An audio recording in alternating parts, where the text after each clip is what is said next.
Assalamualaikum warahmatullahi wabarakatuh. Kami dari kelompok 5 akan mempresentasikan hasil kerja kelompok kami. Sebelum itu, kami akan memperkenalkan anggota kelompok. M. Hamzah Asyraf, G1A 018090, Ismi Randa Syafitri, G1A 019001, Firsti Eliora, G1A 019003, Rizky Gusmanto, G1A 019 018, Rifki Naufal, G1A 019 025, M. Dafa Al-Fajri, G1A 019 033, Nabilatul Balkis, G1A 019 074, Alfat Arif Rizkullah, G1A 019 018. Nomor 1. Jelaskan mengenai cara kerja penyimpanan data pada komputer. Cara kerja penyimpanan data pada komputer. Kita ketahui bahwa file dalam komputer disimpan dalam data magnetik. Nah, salah satu media penyimpanan data magnetik adalah hard disk. Cara kerja dari hard disk yaitu hard disk akan merekam data dalam putaran konsentris yang biasa disebut dengan track. Dalam sebuah track ini terdapat sektor. Masing-masing track dalam sebuah disk bisa diibaratkan sebuah buku tempat Anda menyimpan tulisan yang tertata rapi dalam sebuah disk. Ketika sistem operasi membutuhkan file yang Anda inginkan, file yang terletak dalam track dan sektor tertentu akan diteruskan lewat lengan pengendali head ke posisi track dan sektor tertentu di mana data disimpan. Saat sistem operasi mengirim data ke hard disk, maka drive pada hard disk akan terlebih dahulu melakukan perhitungan dengan rumus matematik yang kompleks untuk menambahkan hitungan bit pada sebuah data. Dengan konversi bit ini, maka data bisa disimpan dengan lebih efisien. Selain itu, ketika nanti data tersebut dibutuhkan kembali, tambahan bit tersebutlah yang mampu mendeteksi dan mengkoreksi kesalahan acak karena variasi dari ruangan magnetis yang lebar. Selanjutnya, head akan digerakkan menuju track di atas disk untuk melakukan baca dan tulis. Waktu yang dibutuhkan untuk memindahkan head dari satu track ke track yang lain, inilah yang disebut dengan seek time. Semakin cepat seek time-nya, maka akan semakin lancar perpindahan datanya. Setelah berada pada track yang benar, head akan menunggu sampai berada pada sektor tertentu untuk membaca dan menulis data. Untuk menulis data, head akan menunggu sampai berada pada sektor yang belum terisi. Sementara saat membaca, head akan menunggu sampai berada pada sektor di mana data disimpan. Waktu yang dibutuhkan untuk menunggu yang disebut sebagai latensi. Semakin kecil nilai seek time dan latensi, maka akan semakin tinggi kriteria sebuah hard disk.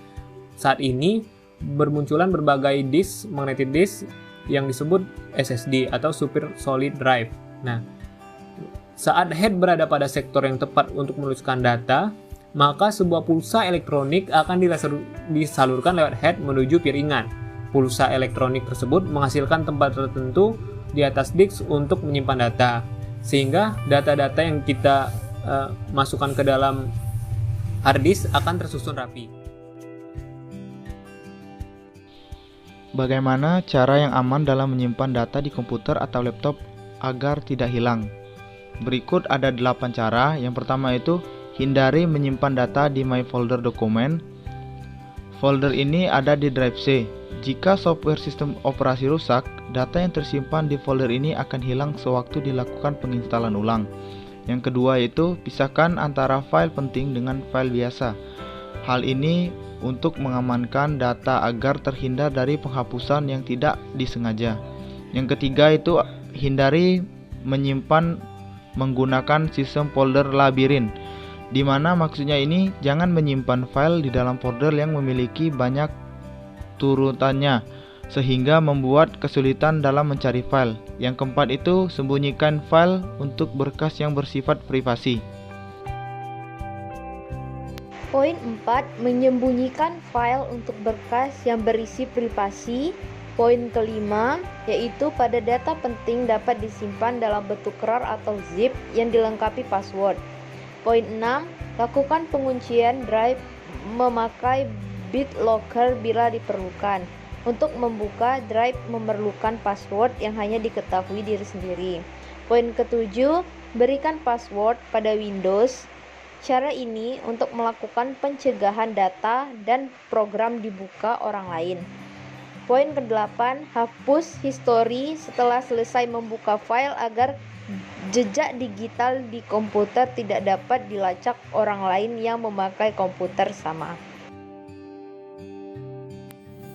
Yang ketiga, jelaskan mengenai tantangan sistem manajemen penyimpanan data pada era Big Data saat ini. Yang pertama, sulit menemukan data yang benar-benar dibutuhkan. Melalui Big Data, kita bisa mengetahui data apa saja, akan tetapi jadi kurang efektif jika mengamati data terlampau besar, dan permasalahan muncul ketika Big Data dilihat terstruktur dan tidak difilter. Yang kedua, mengambil data yang tidak valid secara sederhana. Big Data dapat diartikan sebagai proses menganalisa sekumpulan data. Dengan jumlah yang sangat banyak, kita bisa saja salah memilih informasi, sehingga data yang akan kita pakai tidak valid. Ini dikarenakan jika kita mengumpulkan big data dari banyak sumber dan life cycle big data tercampur satu sama yang lain. Yang ketiga, big data tersimpan di database yang berbeda-beda. Karena solusi big data yang menggunakan penyimpanan yang besar, kemungkinan data tersimpan di tempat yang berbeda. Tanpa akses penuh ke satu tempat, sangat sulit membuat laporan analisa yang akurat dengan big data software yang sudah ada. Yang keempat, yaitu keamanan big data kurang diperhatikan. Dengan banyaknya data yang tersimpan, akan besar kemungkinan untuk disalahgunakan oleh oknum yang tidak bertanggung jawab dengan meretas dan mencurinya. Ketika jumlah data berkembang, perusahaan akan menggunakan tools baru dan software lain yang diintegrasikan ke database. Hal ini meningkatkan risiko peretasan yang tinggi. Risiko lainnya yang berhubungan dengan keamanan data antara lain sumber-sumber yang tidak aman sehingga data tidak terproteksi. Dan yang kelima, kurangnya pakar yang dapat menganalisa big data.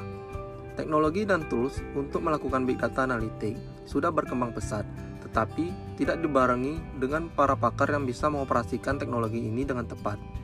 Mulai dari mengumpulkan, mengorganisir, mengolahnya dengan big data analitik software, dan membuat laporan yang bisa digunakan untuk menentukan kebijakan perusahaan selanjutnya. Inilah presentasi dari kelompok kami. Apabila ada kesalahan kata kami mohon maaf. Kepada Allah kami mohon ampun. Terima kasih. Wassalamualaikum warahmatullahi wabarakatuh.